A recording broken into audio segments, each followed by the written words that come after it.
Aadhaar card ఎప్పుడో 10-15 సంవత్సరాల క్రితం ఆధార్ కార్డు పొందిన వాళ్ళు ఉన్నారు. దాంట్లో ఉండే వివరాలు సరిగా ఉన్నాయా, మీరేమైనా నివాస ప్రాంతం మారారా, వయస్సు లేదా అక్షరాల ముద్రణ తప్పు, లేదా తండ్రి పేరు భర్త పేరు ఇలాంటి తప్పులుంటే వాటిని సవరించుకోవటం.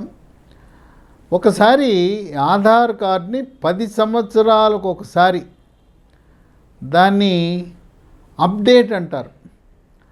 అంటే నవీకరణ, సమాచారాన్ని సరిపోల్చుకోవటం. కనుక ఇప్పటికే మీ దగ్గర ఆధార్ కార్డు ఉన్న ఆధార్ సెంటర్కి వెళ్ళి ఒక్కసారి మీరు దాన్ని అప్డేట్ చేయించుకోండి. అప్డేట్ అంటే నవీకరణ. అలాగే ఇప్పుడు 15-17 సంవత్సరాల మధ్య యుక్త వయసులో ఉన్న ఇంటర్మీడియట్ విద్యార్థులు మీకు కూడా ఆధార్ బయోమెట్రిక్ అప్డేషన్ తప్పనిసరి. ఇంటర్మీడియట్ అయిపోయిన తర్వాత ఎంపీసీ వాళ్ళు జేఈఈ పరీక్ష రాస్తారు, బైపీసీ వాళ్ళు నీట్ పరీక్ష రాస్తారు. మీరు పరీక్షా కేంద్రానికి వెళ్ళినప్పుడు ఆధార్ బయోమెట్రిక్ అప్డేషన్ ద్వారా మీకు లోపలికి ప్రవేశమిస్తారు. కనుక అది లేకపోతే మీకు ప్రవేశం ఉండదు. ఆఖరి నిమిషంలో ఆశాభంగం కలగకుండా ఇంటర్మీడియట్ చదువుతున్న మొదటి సంవత్సర విద్యార్థులు, రెండవ సంవత్సర విద్యార్థులు అందరూ తప్పనిసరిగా ఆధార్ బయోమెట్రిక్ అప్డేషన్ చేయించుకోండి. తల్లిదండ్రులు ఆ దిశగా శ్రద్ధ వహించండి. తెలవని వారు ఎవరైనా ఉంటే, గ్రామీణ ప్రాంతంలో నిరక్షరాస్యులుంటే, ఈ ఇంటర్మీడియట్ చదివే ప్రతి ఒక్కరూ కూడా ఆధార్ బయోమెట్రిక్ అప్డేషన్ చేసేలా తగు చర్యలు తీసుకోండి. అట్లాగే పుట్టిన పసికందికి హాస్పిటల్లో ప్రసవమైతే అక్కడే ఆధార్ కార్డు ఇచ్చే విధంగా కేంద్ర ప్రభుత్వము వ్యూహరచన చేసింది.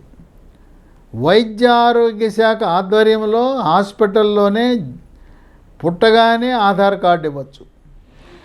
అలాగే పిల్లలు అంగన్వాడీ కేంద్రానికి వెళ్తారు. అంగన్వాడీలో ఉండే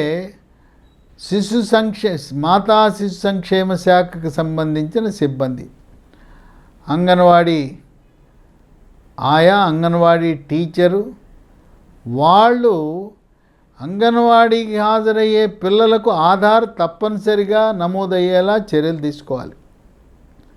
అట్లాగే ప్రతిదానికి ఆధార్ కావాలి. మీకు స్కాలర్షిప్, పిల్లలకి స్కాలర్షిప్ కావాలంటే ఆధార్ కార్డు కావాలి. అట్లాగే చంద్రబాబు నాయుడు త్వరలో విద్యను అభ్యసించే ప్రతి పిల్లవాడికి 15,000 చొప్పున అమ్మకు వందనము పేరిట 15,000 రూపాయలు తల్లి అకౌంట్లో జమ చేయబోతూ ఉన్నారు. దానికి కూడా తల్లికి ఆధార్ ఉండాలి, చదువుకునే పిల్లవాడికి కూడా ఆధార్ ఉండాలి. అలాగే సంక్షేమ hostel, BC, SC, ST, minority సంక్షేమ హాస్టళ్లలో అడ్మిషన్ పొందాలన్నా ఆధార్ కార్డు తప్పనిసరి. ఒక్క మాటలో చెప్పాలంటే మనకి పుట్టిన తేదీ సర్టిఫికెట్, బర్త్ సర్టిఫికెట్, జనన ధృవీకరణ పత్రం ఎంత ప్రాధాన్యతతో కూడుకున్నదో ఆధార్ కార్డు కూడా తప్పనిసరి. ప్రభుత్వం నుంచి ఏ రకమైన లబ్ధి పొందాలన్నా, విద్యార్థులు విద్యా సంస్థల్లో అడ్మిషన్లు పొందడానికి కానీ అన్నిటికీ ఆధార్ కార్డు చాలా కీలకం. కనుక మీ ఇంట్లో పిల్లలు ఉంటారు, వాళ్ళకి ఇప్పటికే ఆధార్ కార్డు నమోదు కాకపోతే వెంటనే నమోదు చేయించండి. మార్చి నెలాఖరు వరకు మాత్రమే ఈ ఆధార్ సెంటర్లు నిర్వహించబడతాయి. మార్చి తర్వాత ఆధార్ అంటే మీకు అందుబాటులో ఉండకపోవచ్చు.